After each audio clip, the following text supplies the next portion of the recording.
nouvelle occasion se présente encore, très chers frères et sœurs, pour échanger autour de la parole de Dieu. Merci pour la confiance que vous nous renouvelez encore, parce que nous savons que vous êtes là, très nombreux, en train de nous suivre, parce que déjà vous avez choisi de nous suivre pour être encore édifiés et orientés concernant les choses de Dieu. Frère Nazaire, que Dieu vous bénisse. Amen. Que vous bénisse, mon frère Michel. Un grand plaisir pour nous encore de vous avoir sur ce plateau. L'honneur revient plutôt à moi de continuer à être invité sur le nouveau plateau. Vraiment, ça nous fait toujours du bien et de voir que vous considérez à juste titre cette émission. Je n'ai pas de choix, parce que tout ce qu'on peut faire pour l'édification du peuple de Dieu, nous sommes obligés de le faire. C'est Timothée qui disait que j'ai fait tout à cause des élus. Parfois, l'emploi du temps peut ne pas être très facile, mais Dieu permet que nous puissions toujours avoir une petite ouverture de temps pour nous approcher de ces plateaux et répondre à votre invitation, pour que le peu qui peut être dit par le moindre que je suis, que ça serve à l'édification commune. Voilà, servir le Seigneur, c'est la meilleure chose qui puisse exister. Ça justifie d'ailleurs l'essence même de l'existence de tout être humain sur la terre. Aujourd'hui, très chers frères et sœurs, nous allons rentrer à l'église pour parler des différentes sortes de croyants. Et là, c'est le thème que nous abordons avec le frère Nazaire. Et je commence par cette question précise concernant cette thématique. De qui est constituée une église? Question simple, oui, mais assez profonde, puisque ça peut même nous basculer vers un autre échange. Peut-être qu'un jour, vous pourrez penser à cela. J'aimerais, comme je l'ai dit, la question simple, mais assez profonde. Et la réponse l'est tout aussi. oui. Et j'aimerais même la prendre dans la Bible. C'est dans les Philippiens, je pense, si ma vieille mémoire ne me trahit pas. Paul s'adresse aux Philippiens, il dit, Philippiens chapitre 1er, verset 1er, Paul et Timothée, serviteurs de Jésus-Christ. Il s'adresse à tous les saints en Jésus-Christ qui sont à Philippe, aux évêques et aux diacres.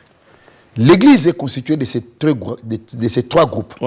Il y a les saints, donc les fidèles, il y a les évêques, les anciens, il y a le diacre. Tous doivent être des croyants, ou sont supposés être des croyants.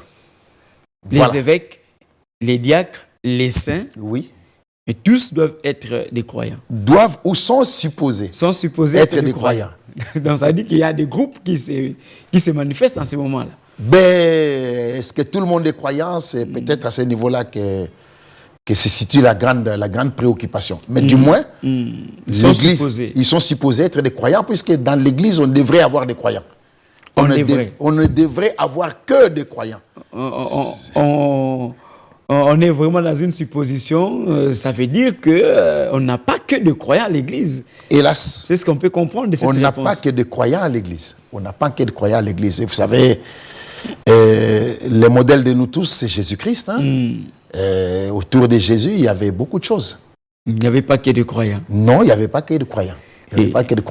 Et les frères qui nous suivent à la maison se disent, mais quelle est cette théorie que le frère Nazaire veut développer encore? Parce que nous devons réellement l'Église ne trouver que des croyants. Alors, qui sont ceux-là qui composent alors l'Église en dehors de croyants? Ou qui peuvent composer une Église en dehors de croyants?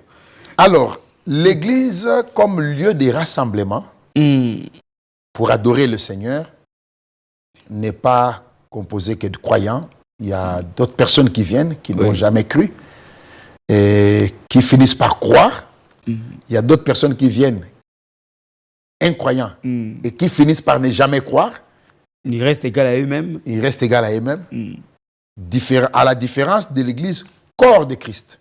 Le corps mystique de Jésus-Christ, celui-là qui n'est pas un lieu physique de rassemblement sur la terre, c'est tous ceux qui ont expérimenté le Seigneur qui en font partie.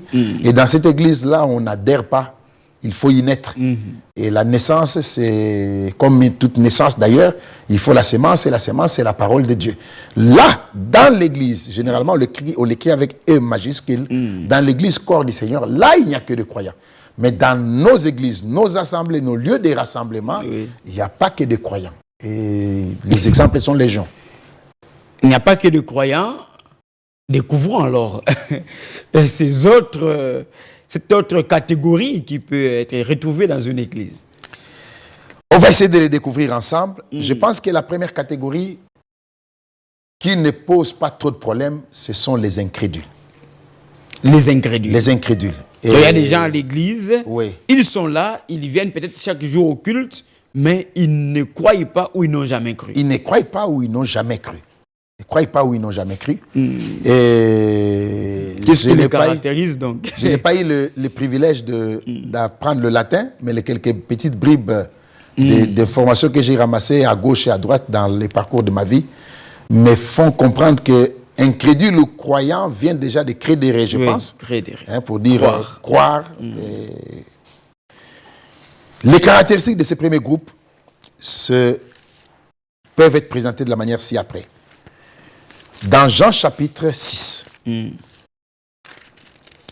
Jean chapitre 6. Le verset 51, déjà, mon frère Michel. Oui. Jésus parle et dit, « Je suis le pain vivant qui est descendu du ciel. Si quelqu'un mange de ce pain, il vivra éternellement. Et le pain que je donnerai, c'est ma chair, que je donnerai pour la vie du monde. » Là-dessus, les Juifs discutaient entre eux, disant, « Comment peut-il donner sa chair à manger ?» Jésus leur dit, en vérité, je vous le dis, si vous ne mangez la chair du Fils de l'homme, si vous ne buvez son sang, vous n'avez point la vie en vous-même. Celui qui mange ma chair et qui boit mon sang a la vie éternelle, et je le ressusciterai au dernier jour, car ma chair est vraiment une nourriture, et mon sang est vraiment un breuvage. Celui qui mange ma chair et qui boit mon sang demeure en moi, et je demeurerai en lui. Comme le Père est vivant, comme le Père qui est vivant m'a envoyé, et que je vis par le Père, ainsi celui qui me mange vivra par moi. C'est ici le pain qui est descendu du ciel, il n'en est pas comme de vos pères qui ont mangé la manne et qui sont morts. Celui qui mange ce pain vivra éternellement. Jésus dit ces choses dans la synagogue, enseignant à Capernaum. Plusieurs de ses disciples, après l'avoir entendu dire, cette parole est dure, qui peut l'écouter? La parole est sortie. Oui. Mais ils se sont achoppés à la parole. Cette parole est dure, qui peut l'écouter? Et la triste réalité, c'est au verset 66 directement. Dès ce moment, plusieurs de ses disciples se retirèrent et ils n'allèrent plus avec lui. La parole est sortie. Elle est sortie de la bouche du Seigneur. Mais elle a trouvé en eux un roc à la place d'un cœur de chair. La parole a trouvé une résistance dans leur cœur, au point où ils ont basculé dans la philosophie et dans un raisonnement humain. Vous savez, les arguments et autres viennent de l'intellect humain.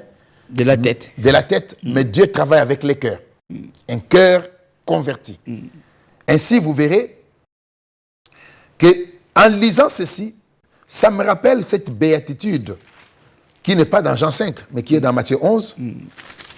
Je vous la lis rapidement. Dans Matthieu 11, Jésus dit ceci. Allez-y. Heureux, verset 6, celui pour qui je ne serai pas une occasion de chute. Il y a des gens, Jésus est la parole. Il y a des gens devant qui, ou plutôt pour qui, la parole est devenue une occasion de chute. À peine que la vérité sort. À peine que la vérité sort. Cette parole est dure. Cette parole est dure, qui peut l'écouter? Et vous verrez que le verset 66 que nous venons de lire de Jean chapitre 6, à partir de cette parole, de ces moments-là, ils ont quitté. C'est ça le premier groupe. Ce premier groupe, en fait, il ne croit pas, il n'a jamais cru, et il ne reste pas très longtemps dans les milieux de la parole, puisqu'il ne trouve pas sa part. Dans tout ce qui est dit, tout ce qui est prêché. Dans tout ce qui est dit, dans tout ce qui est prêché, les incrédules qui constituent ce premier groupe ne trouvent pas leur part. Dès que la parole sort, ça les achoppe, ça le dérange, et ils rejettent d'un revers de main et ils continuent leur chemin, quoi. Pour dire que ce groupe veut que la parole soit donnée selon son entendement. Ce groupe veut que la parole soit donnée selon son entendement. Mais quand la parole sort et qu'elle s'éloigne de leur entendement, là, ils prennent la décision de s'éloigner carrément. Vous verrez que je reviens là-dessus. D'ailleurs, merci pour cette belle question, mon frère Michel. Oui. Verset 66 de Jean 6. Dès ce moment, plusieurs de ses disciples se retirèrent et n'allèrent plus avec lui. Ils ont écouté Moïse jusqu'à un certain moment. Mais quelque part, la parole n'a pas trouvé. Ils n'ont pas trouvé leurs intérêts dans la parole. Ils sont partis. Ils ont écouté Jean-Baptiste jusqu'à un certain moment. Ils ont écouté Jésus jusqu'à un certain moment. Ils ont écouté tous les hommes que Dieu a envoyés sur la terre jusqu'à un certain moment. L'un que nous pourrons épingler, c'est l'apôtre Paul. Dans Actes des Apôtres, chapitre 22, Actes des Apôtres, chapitre 22, le verset, Paul parle de son expérience à partir du verset 17, comment il a rencontré le Seigneur, tout ce qui s'est passé après. Il parle du fait qu'il a été appelé à quitter Jérusalem aussi. Ça, c'est à partir du verset 17. Et au verset 20, au verset 28, lorsqu'on répandit le sang d'Étienne, ton témoin, j'étais moi-même présent, joignant mon approbation à celle des autres et gardant les vêtements de ceux qui le faisaient mourir. Alors il me dit, va, je t'enverrai au loin vers les nations. C'est le Seigneur qui dit à Paul, va, je t'enverrai au loin vers les nations. Verset 22. Ils l'écoutèrent jusqu'à cette parole. Comme Jésus. Ils l'ont écouté jusqu'à une certaine parole. Ils ont écouté Paul jusqu'à cette parole. Mais alors ils élevèrent la voix disant, hôte de la terre un pareil homme, il n'est pas digne de vivre. C'est à ce niveau-là. Ils peuvent même marcher un peu. Ils peuvent m'écouter un peu. Se réjouir des miracles et de tout ce que Dieu peut faire. Mais quand on en arrive à la prédication de la parole, ils vont écouter jusqu'à un certain moment. Et puis ils vont s'arrêter. Mais au début, quand vous vouliez parler d'eux, vous avez lancé, ils ne causent pas trop de problèmes. Non, ils ne causent pas trop de problèmes puisqu'ils ne résistent pas trop. Ils ne restent pas trop. Ils ne restent pas trop longtemps. Ils ne restent vraiment pas trop longtemps. Les incrédules, ils peuvent venir pour une semaine, pour un mois, pour 2 mois, pour un temps. Oui, et puis il s'en va. Puisqu'il ne trouve pas son compte. Il ne trouve pas son compte. Ses intérêts, ses objectifs, ses préoccupations sont totalement contraires aux intérêts du royaume de Dieu, aux préoccupations de Dieu et à tout ce que la parole dit. Et puisqu'il ne trouve pas son compte, il s'en va. Il s'en va. Êtes-vous de ces nombres? C'est une question qui est posée. À part les incrédules, les non-croyants donc, y a-t-il un autre groupe? Oui, il y a d'autres groupes. Mais déjà, pour peut-être chuter pour les incrédules, pendant que vous parliez, une pensée m'est revenue en tête, c'est dans Romains chapitre 3. Le fait qu'ils soient incrédules, ça ne peut pas empêcher à Dieu d'agir. Romains chapitre 3. Quel est donc, verset 1er, l'avantage des Juifs et quelle est l'utilité de la circoncision? Il est grand de toute manière et tout d'abord on sait que les oracles de Dieu leur ont été confiés. Et quoi? Si quelques-uns n'ont pas cru, leur incrédulité annulera-t-elle la fidélité de Dieu? Loin de là, que Dieu au contraire soit reconnu pour vrai et tout homme pour menteur, selon qu'il est écrit, afin que tu sois trouvé juste dans tes paroles, ainsi de suite. Paul pose la question, si quelques-uns n'ont pas cru, est-ce que leur incrédulité annulera-t-elle la fidélité de Dieu? Loin de là. Dieu continue son chemin avec les croyants. Dieu continue son chemin avec les croyants. Que Dieu, au contraire, soit reconnu comme étant le seul qui proclame la vérité. Et que tout homme soit reconnu comme étant un menteur. L'homme ne peut dire la vérité que quand il répète ce que Dieu a dit.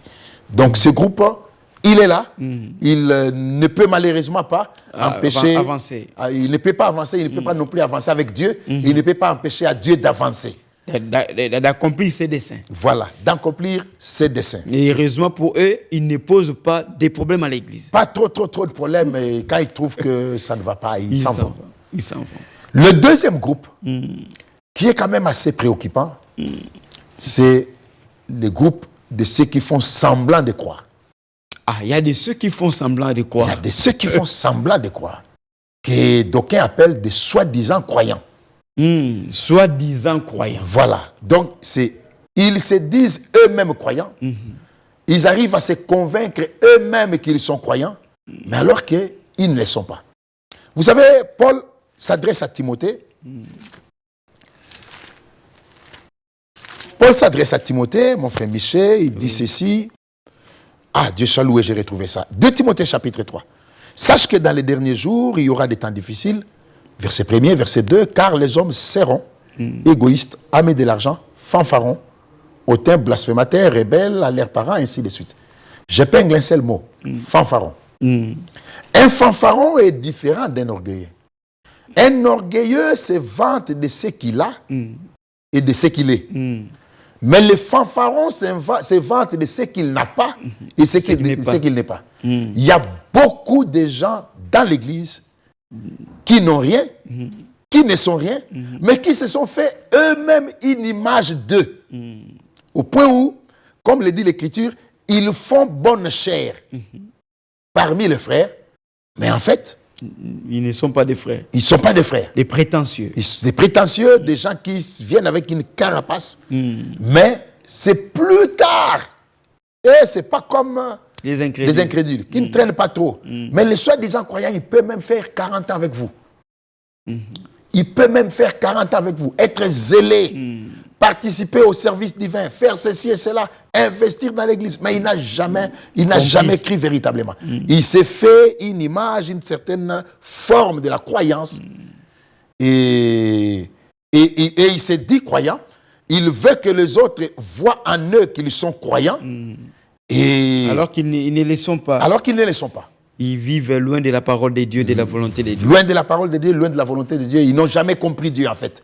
Ils n'ont jamais compris Dieu. Et ce groupe-là, comme je l'ai dit tantôt, il est beaucoup plus dangereux que les premiers, puisque ce groupe reste dans l'église pendant très longtemps. Pendant très, très, très longtemps. Alors, très longtemps.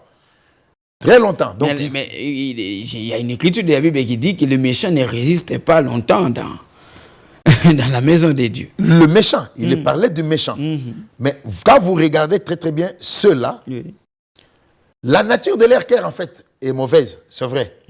Mais ils ont stratégiquement, peut-être que le mot n'est pas bien placé, mais je ne sais pas, stratégiquement, ils ont pu se convaincre eux-mêmes qu'ils sont des nôtres. Une image. Ils se sont fait une image qu'ils sont des nôtres. Parfois même de manière inconsciente. Ah, d'accord. Parfois même de manière inconsciente. Ils pensent peut-être qu'ils croient, mais en fait, Dieu n'a aucune alliance avec eux. Ils n'ont jamais crié, en fait. Et ce groupe est assez dangereux. Dans les Écritures, autour de Jésus, celui qui pouvait représenter valablement ces groupes, c'est Judas Iscariote. Un non-croyant. Pourtant choisi parmi les 12. Choisi parmi les 12. Quand vous regardez très très très bien, Judas est quand même un cas assez particulier. Puisque Judas était une écriture rendue manifeste.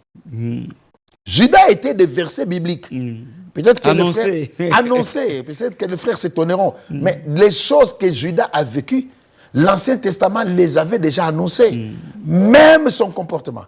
Même le montant qu'il devait percevoir pour livrer les seigneurs. Même le lieu où il devait jeter l'argent après avoir livré le Seigneur. Quand apparemment il a été saisi par des remords. Mais si vous regardez très très bien, vous verrez que finalement, la nature qu'il avait, c'était une nature assez difficile. Pourquoi? Puisque Judas n'avait pas un démon. Il n'avait pas un démon en lui. Non. Puisque si quelqu'un a un démon, il peut être délivré.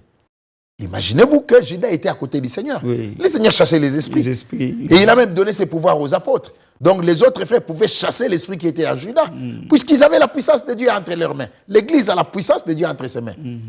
Judas n'avait pas un démon, sinon ce démon serait chassé. Judas était lui-même un démon. Or, c'est les démons qu'on chasse. Donc c'est lui qui devait partir. Il était lui-même un démon et le Seigneur savait le rôle qu'il jouerait à côté de lui. Et c'est comme ça que le Seigneur l'a laissé. Les autres frères ne savaient pas que le frère avec qui ils ont fait 3 ans et demi de marche, c'était un démon. Les autres ne le savaient pas. Et imaginez-vous, Jésus lui a confié la gestion de la caisse de l'église. Le financier de l'église. C'était le financier de l'église. Il volait même l'argent de l'église. Car l'Écriture dit que le jour où une femme est venue répandre du parfum au pied de Jésus, Judas a dit non, mais on pourrait même vendre ça et donner aux pauvres. L'Écriture dit que ce n'est pas qu'il avait en peine les pauvres. Non, c'est puisque c'est lui qui tenait la caisse et il volait l'argent dans la caisse. Il voulait qu'en vendant, qu'on mette l'argent dans la caisse et puis lui puisse le voler. Et il y a des frères qui se comportent comme ça à l'église. Il y a des frères qui se comportent comme ça à l'église. Il y a des frères... et s'il faut parler des voleurs, hein? Oui. S'il faut parler des voleurs, excusez-moi, je pourrais peut-être enlever mes gants, mais il y en a à partir de la chair jusqu'au dernier banc. Hein? Même des prédicateurs. Oui, même des prédicateurs. Il y a des prédicateurs qui abusivement utilisent l'argent du service divin. Qui détournent. Ils détournent même. Ils détournent même. Il y en a qui confondent la caisse de l'église avec leur propre poche. Donc on peut dire que dans ce groupe des soi-disant croyants, il n'y a pas que des fidèles. Non, mais dans les soi-disant croyants, il y a pas, même dans les incrédules. Hein, même dans les incrédules. Il y a des prédicateurs qui sont incrédules. Ils prêchent la parole, mais ils ne croient pas. Mais ne vous en faites pas, mon frère Michel. Et dans le groupe des soi-disant croyants, il y a même des prédicateurs.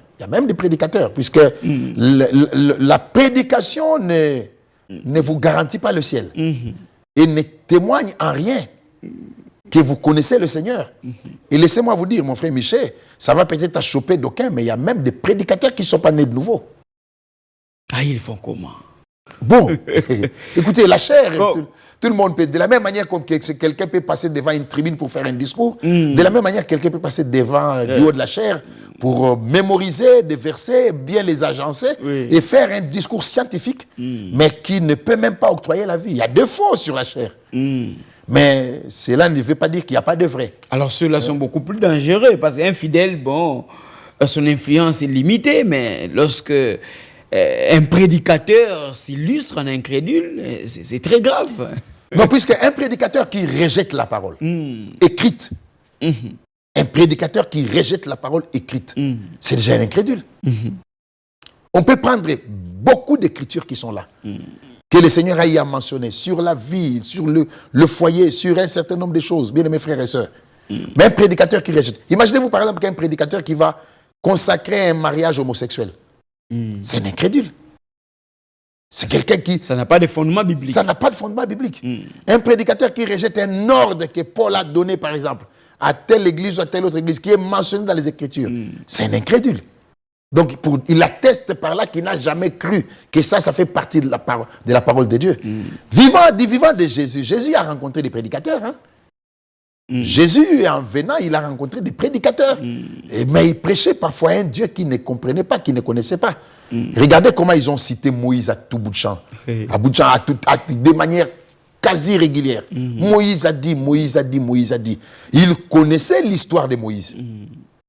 Il connaissait l'histoire de Moïse, mais il ne connaissait ni la portée du mandat de Moïse, ni le Dieu de Moïse qui a envoyé Moïse et qui traitait avec Moïse. Ça, ils ne connaissaient pas. C'est comme ça qu'ils ont eu des difficultés de comprendre l'action présente. Et en ne comprenant pas l'action présente, en ce temps-là, c'était Jésus, ils attestaient par là qu'ils n'ont jamais compris le passé.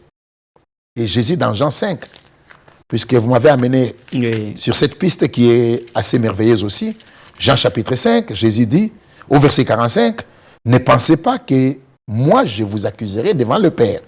Celui qui vous accuse, c'est Moïse, en qui vous avez mis votre espérance.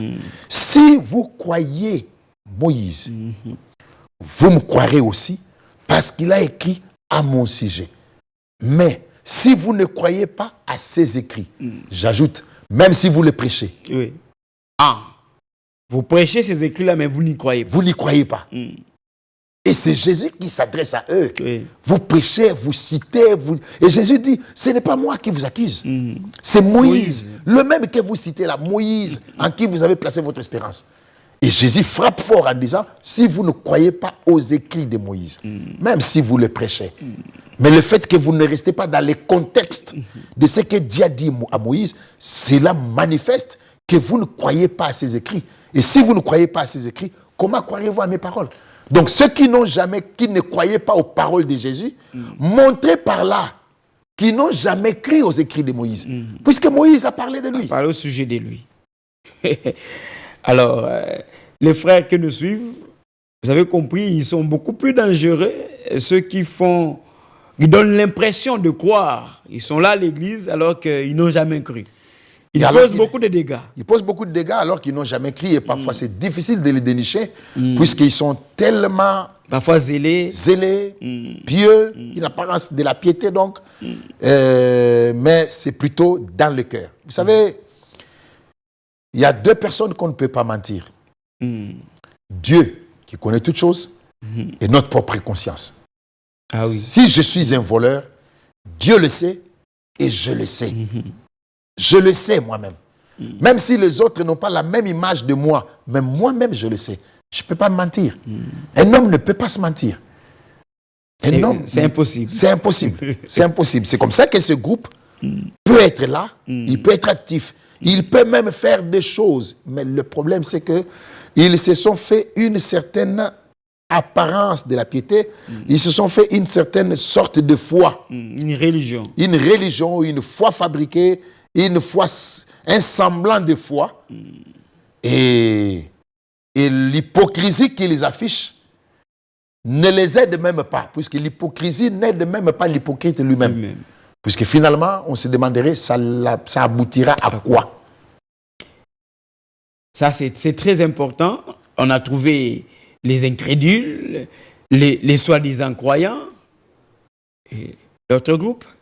L'autre groupe, c'est le groupe que Dieu honore, les croyants. Ah, l'honneur est donc pour vous qui croyez. Ah, l'honneur est donc pour vous qui croyez. Dieu honore le croyant. Ces versets que vous venez de citer dans Pierre. J'espère que je vais les retrouver pour nos frères qui nous suivent. L'apôtre Pierre, 1 Pierre, chapitre 2. Alors, verset 6. Verset 6. Car il est dit dans l'Écriture, voici, je mets en Sion une pierre angulaire, choisie, précieuse, et celui qui croit en elle ne sera point confus. Ah, donc on peut croire à une pierre. Ces rochers-là, c'était Christ. L'honneur est donc pour vous qui croyez. Mais pour les incrédules, la même pierre-là, qu'ont rejeté ceux qui bâtissaient, est devenue la principale de l'angle. Et une pierre d'achoppement et un rocher de scandale. La même pierre que d'aucuns ont rejetée est devenue une pierre principale de l'angle. Et pour d'aucuns, pour les autres, une pierre d'achoppement et un rocher de scandale. Verset 8. Ils s'y heurtent pour n'avoir pas cru à la parole. Et c'est à cela qu'ils sont destinés. Alors, ça, mon frère Michel... C'est fort. Hein? C'est fort. C'est fort, c'est-à-dire que sur la terre, il y a des gens qui sont destinés à ne pas croire. Quels que soient les efforts qu'ils peuvent fournir. Quels que soient les efforts qu'ils peuvent fournir, quelle que soit même la durée de la prédication qui est devant eux, il y a des gens qui ne croiront jamais puisqu'ils sont destinés à ne pas croire. Le temps me manquerait de vous citer les Actes des Apôtres au chapitre 28. L'Écriture dit que Paul a prêché et la prédication est partie du matin jusqu'au soir. Mais à la fin, les incrurent et les autres ne furent pas convaincus par ce qu'il était en train de dire. Ils sont même partis avec des divergences. Et pourtant, ce n'était pas un petit prédicateur. Ils étaient quand même devant Paul, le grand Paul. Malgré l'importance du ministère de Paul, l'impact de ce ministère, l'action de l'Esprit dans ce ministère, il y en a qui n'ont même pas pu croire à la parole. Ils n'ont pas pu. C'est comme ça que ils s'y heurtent pour n'avoir pas cru à la parole, et c'est à cela qu'ils sont destinés. Maintenant, en liaison avec ça, s'il y a sur la terre les gens qui sont destinés à ne pas croire, cela veut tout simplement dire que sur la terre, il y a aussi des hommes et des femmes qui sont destinés à croire. Ceux-là, rien à faire. Dieu s'organise toujours pour que le chemin de leur vie croise celui de la vérité et ils finissent par croire. Et là, c'est l'élection qui prend place. C'est l'élection qui prend place. On n'a pas d'effort à fournir dans ces cas. On n'a pas de... Il y a une prédestination ici. Pourquoi ou pour ne pas croire? Il y a une prédestination pourquoi ou pour ne pas croire. Et finalement, celui qui est élu, celui qui a été prédestiné à la chose, il en prend conscience quand il se rend compte qu'il est dans la chose. D'accord. Hein? Il est dans la chose. Quand il se rend compte que le Seigneur est arrivé jusqu'à convaincre son cœur et à le faire passer par une expérience avec lui et qu'il commence sa marche avec le Seigneur, c'est alors que la personne se rend compte qu'effectivement, j'ai été connu d'avance. Selon qu'il est écrit dans Romains, d'ailleurs, Romains, chapitre 8. Romains, chapitre 8, c'est là, je pense. Romains, chapitre 8, verset 28, nous savons du reste. Que toute chose concourt au bien de ceux qui aiment Dieu, de ceux qui sont appelés selon son dessein. Voilà, il y a un dessein, il y a un plan. Il y a un plan. Il y a un plan au point où chacun vient sur la terre avec un rôle précis à jouer. Chacun vient sur la terre avec un rôle que Dieu a déjà prévu. Dans son plan. Dans son plan. Car ceux qu'il a connus d'avance, il les a aussi prédestinés, dont leur destination est fixée d'avance. Il les a aussi prédestinés à être semblables à l'image de son Fils, afin que son Fils soit le premier-né de beaucoup de frères. Et ceux qu'il a prédestinés, il les a aussi appelés. Et ceux qu'il a appelés, il les a aussi justifiés. Et ceux qu'il a justifiés, il les a aussi glorifiés. Vous voyez comment ça se présente? En fait, un homme vient sur la terre avec la position que Dieu lui a donnée dans son programme. Alors, celui que Dieu a destiné à ne pas croire, malgré sa volonté, il ne croira jamais. À l'église. Il ne croira jamais. Mais celui que Dieu a vu croire, l'un des exemples, c'est Abraham. Dans Néhémie chapitre 9, Néhémie chapitre 9, il y a un verset là-bas qui peut nous surprendre. Verset 7.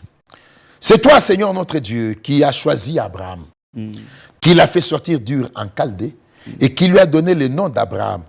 Tu trouvas son cœur fidèle devant toi. Je m'arrête là. Quand vous lisez ça de manière superficielle, c'est comme si Dieu était agréablement surpris de voir l'état du cœur d'Abraham. Mais en fait, qui a donné à Abraham ce cœur-là? C'est Dieu lui-même. En créant Abraham, Dieu lui avait donné un cœur, sachant que le jour où ils auront leur première rencontre, Genèse chapitre 12, le jour où ils auront leur première rencontre dans Genèse chapitre 12, Dieu appellera et sans hésiter, Abraham répondra. Verset 1er. L'Éternel dit à Abraham, va-t'en de ton pays, de ta patrie, de la maison de ton père, dans le pays que je te montrerai. Verset 4. Abraham partit, comme l'Éternel le lui avait dit. Hébreux 11. Abraham obéit et partit sans savoir où il allait. Il eut confiance à celui qu'il avait appelé, qu'il n'avait jamais rencontré avant, qu'il ne connaissait pas, puisqu'ils étaient tous des idolâtres. Mais Dieu l'avait choisi d'avance. Celui que Dieu a choisi d'avance, c'est que Dieu a destiné à croire. Même si aujourd'hui il est féticheur, sorcier, dans l'idolâtrie, quand le temps de Dieu sonnera, Dieu l'appellera et il croira. C'est comme ça que j'ai dit tantôt que le Seigneur met tout un investissement pour que le chemin de ceux qui lui appartiennent, qui doivent croire, puisse croiser celui de la vérité, vérité que portent des hommes que Dieu utilise pour l'annoncer.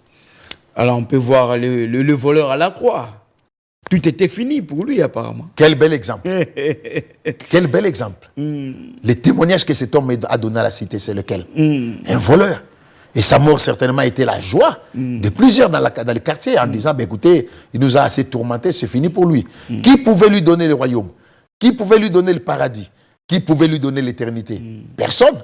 Mais comme Dieu le connaissait d'avance, il a permis qu'à la croix, qu'il rencontre le Seigneur et que le Seigneur lui accorde l'accès dans son royaume jusqu'à se lui dire, je te l'ai dit, ce soir, aujourd'hui, tu seras avec moi dans le paradis. Tout n'était pas fini. Tant que l'homme n'a pas rendu son dernier souffle, ne jugez pas trop vite. Même si tu le vois, mais tant qu'il n'a pas rendu son dernier souffle, ne jugez pas trop vite. Celui que Dieu a connu d'avance, il finit par se réconcilier avec Dieu, même dans la seconde qui précède sa mort. C'est très fort. Oui. Et c'est la réalité. Et c'est le meilleur groupe parce qu'ils accomplissent le but pour lequel ils sont l'Église. Ils accomplissent les buts pour lesquels ils sont à l'église, ils accomplissent les buts pour lesquels Dieu les a choisis. Et qu'on le veuille ou non, ce groupe bénéficie des effets de la promesse. Ah, d'accord. Hein, puisque quand vous regardez dans Hébreux au chapitre 6, parlant même d'Abraham encore, croyant, modèle de croyant, dans Hébreux au chapitre 6, c'est l'apôtre Paul qui parle là-bas et qui dit ceci. Hébreux chapitre 6, voilà. Lorsque Dieu, verset 13, lorsque Dieu fit, d'abord le verset 12, ou même le verset 11, nous désirons que chacun de vous montre les mêmes ailes pour conserver jusqu'à la fin une pleine espérance, en sorte que vous ne vous relâchiez point.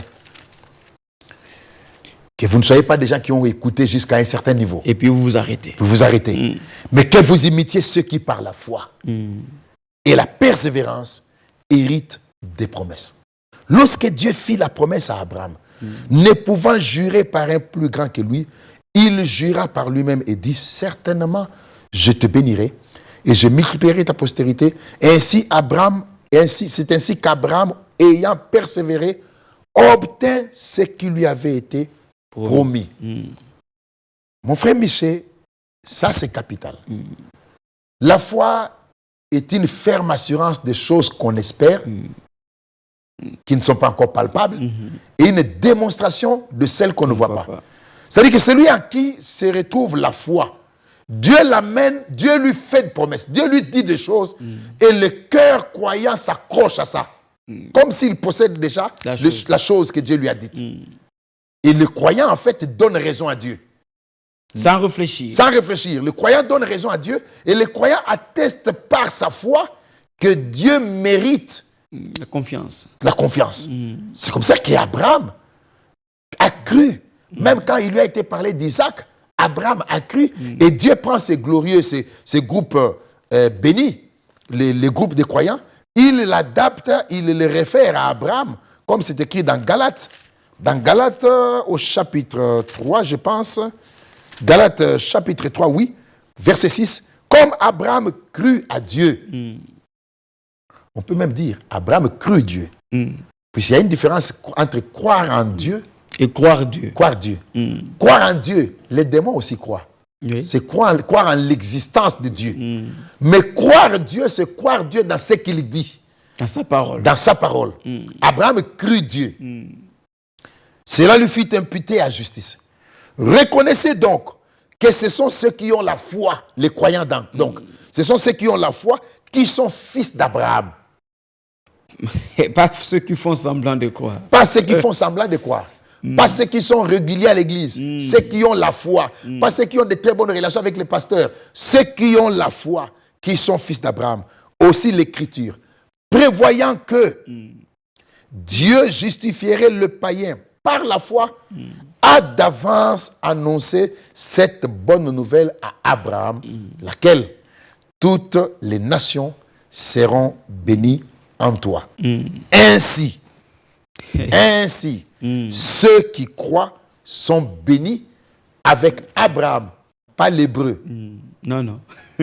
Avec Abraham, le croyant. Et vous verrez que Paul, surabondamment ce que nous venons de dire, Paul vient dans Hébreux 3, dans Hébreux 4, il montre comment les incrédules se sont arrêtés dans la marche. Et comment Dieu a continué avec les croyants jusqu'à entrer dans la terre de la promesse. Si les uns se sont arrêtés, c'est à cause de leur désobéissance, c'est à cause de leur incrédulité. Et en fait, mon frère Michel, l'incrédulité marche avec la désobéissance. La foi marche avec l'obéissance. Abraham obéit et partit, puisque Abraham avait cru en la fidélité de celui qui lui avait donné l'ordre. Celui qui croit, il obéit. Celui qui obéit montre qu'il a cru. Celui qui ne croit pas n'obéit pas. Celui qui n'obéit pas montre qu'il n'a pas cru. Et le péché, c'est l'incrédulité en fait. Le péché, c'est l'incrédulité. Oui, ce n'est pas fumer, boire, voler. Le péché, c'est l'incrédulité. C'est puisque l'homme ne croit pas qu'il peut faire toutes ces choses. Il peut faire toutes ces choses qui sont des attributs du péché. Il peut boire, il peut fumer, il peut voler, il peut faire ceci. C'est puisqu'il ne croit pas. Quand l'homme croira, automatiquement les attributs tomberont. Donc, on pour rencontrer un peu Jacques qui parle de la foi sans œuvre. La foi sans œuvre est une foi morte. Et puisque il n'y a que Dieu qui a le thermomètre de la foi. Il n'y a que Dieu qui connaît le niveau de foi dans un homme. Oui. Mais en fait, ceux qui te voient de l'extérieur, ils doivent voir les œuvres qui sont la manifestation de la foi qui est en toi, que l'homme ne voit pas. La foi sans les œuvres est une foi morte, puisque la foi d'un chrétien, la foi qui est dans le cœur d'un homme, finit par se manifester par ce qu'il pose comme acte, par ce qu'il manifeste comme œuvre, qui atteste que cette personne croit. Et la foi vient de ce qu'on entend. Et ce qu'on entend vient de la prédication. De la prédication de Christ, pas de déclaration d'un homme. Donc ça veut dire que la prédication est donnée, mais la prédestination identifie le croyant. La prédestination identifie aussi ceux qui font semblant de croire et les incrédules. La prédestination identifie tout et les conditions dans lesquelles les personnes se retrouvent finissent par faire tomber les masques. Même à l'église de Jésus, on peut dire qu'il y avait cette situation. Trois sortes de croyants, tels qu'on vient de les décrire. Il y avait trois sortes de croyants. Il y avait, comme on l'a dit tout à l'heure là, les 70 qui sont partis, les incrédules, Judas qui était resté pendant longtemps, jusqu'à ce qu'à la dernière minute, il a fini par partir. Et il y avait Pierre, malgré les épreuves, qui pouvait dire, à qui d'autre irions-nous? À qui d'autre irions-nous? C'est toi qui as les paroles. Il a régné le Seigneur. Mais il est resté dans cette position. Il s'est repenti. Hein, il a regretté son acte. Alors que Judas a connu presque la même situation. Il a eu des remords, mais au lieu de se repentir, comme il n'avait pas de nature divine en lui, Judas est allé se pendre. Il a compliqué en faisant son équation. Et voilà, trois sortes de croyants à l'église. Et chacun, vous, frères et sœurs qui nous suivez, choisissez votre part. Vous êtes de quel côté? Est-ce que vous êtes incrédule? Est-ce que vous êtes du côté de ceux qui font semblant de croire ou du côté des croyants? Et encore que cela dépend de Dieu qui a prévu toutes ces choses dans son plan. Et de la réaction de l'homme à l'égard de l'invitation divine. De la parole de Dieu. De la parole de Dieu. Et la réaction de l'homme. Vous savez, quelqu'un peut rejeter la parole aujourd'hui, mais finir par la croire plus tard. Ah, s'il était prédestiné à quoi? S'il était prédestiné à quoi? Alors, c'est de ça qu'il était question, très chers frères et sœurs. Nous tendons vraiment vers la fin. Et là, frère Nazaire, une orientation, exhortation à nos frères qui nous suivent. Parce que tout le monde voudrait, n'est-ce pas, se retrouver dans la bonne position. Accepter le Seigneur, vivre avec lui et surtout se retrouver dans sa volonté. Oui. Comme on est en train de citer, comme vous venez de l'annoncer là, je voudrais peut-être d'abord profiter pour rendre hommage à un homme, un frère, un ami, le pasteur Paul Nzuzingoma, un ami prédicateur qui a fini sa course il y a le dimanche passé aux États-Unis. Un homme que j'ai beaucoup aimé. On a une relation d'amitié de 29 ans. Un homme qui est très très attaché à la parole. Un homme qui a eu pendant toute sa vie les soucis du service divin. Un homme que je connaissais personnellement. J'ai eu à plusieurs reprises à prêcher dans son église. Et le Seigneur a permis qu'il se reposa. Et j'honore sa mémoire. Je rends hommage à cet homme. Et que le Seigneur console sa famille. Et que le Seigneur console son église, l'église de la consécration. Ses collaborateurs avec qui il travaillait et que le Seigneur console aussi ses collègues de service avec qui il travaillait aussi dans son entreprise où il travaillait. Alors, cette affaire doit être prise au sérieux. Celui qui croit obéit. Celui qui ne croit pas n'obéit pas. Les sacrifices, c'est très bien. Acheter un costume pour les pasteurs, c'est une très bonne chose. Participer à la construction de l'église, tout ça, c'est très bien. Mais ce qui est important, c'est que chacun doit faire une expérience avec le Seigneur. Chacun doit ouvrir son cœur et recevoir la parole telle qu'elle sort de la bouche de Dieu et l'expérimenter et entamer sa marche avec le Seigneur. Dieu continue sa marche avec les croyants. Les hommes qui attestent par leur foi dans leur cœur que Dieu mérite qu'on lui fasse confiance. Puisque souvenez-vous qu'il est dit dans les Hébreux que la parole qui nous a été annoncée aussi à eux, chapitre 4. Mais la parole qui leur fut annoncée ne leur servit de rien parce qu'elle ne trouva pas de la foi chez ceux qui l'entendirent. Il faut que la parole trouve la foi dans nos cœurs, c'est alors qu'elle peut produire. Ne résistez pas à la parole, ne rejetez pas la vérité, écoutez la parole, recevez-la comme étant la parole de Dieu, expérimentez le Seigneur et le Seigneur viendra chercher uniquement le croyant.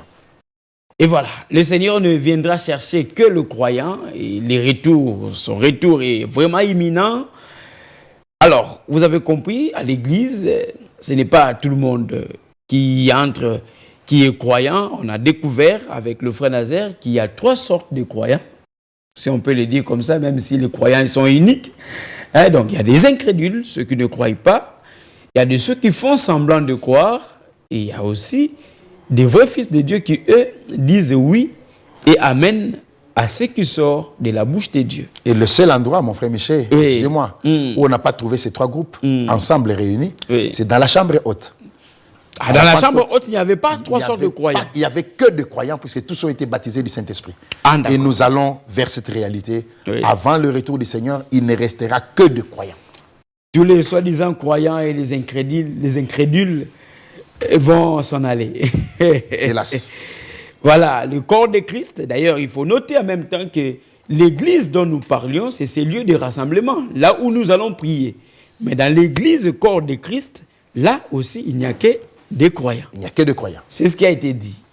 Merci à vous de nous avoir suivis, très chers frères et sœurs.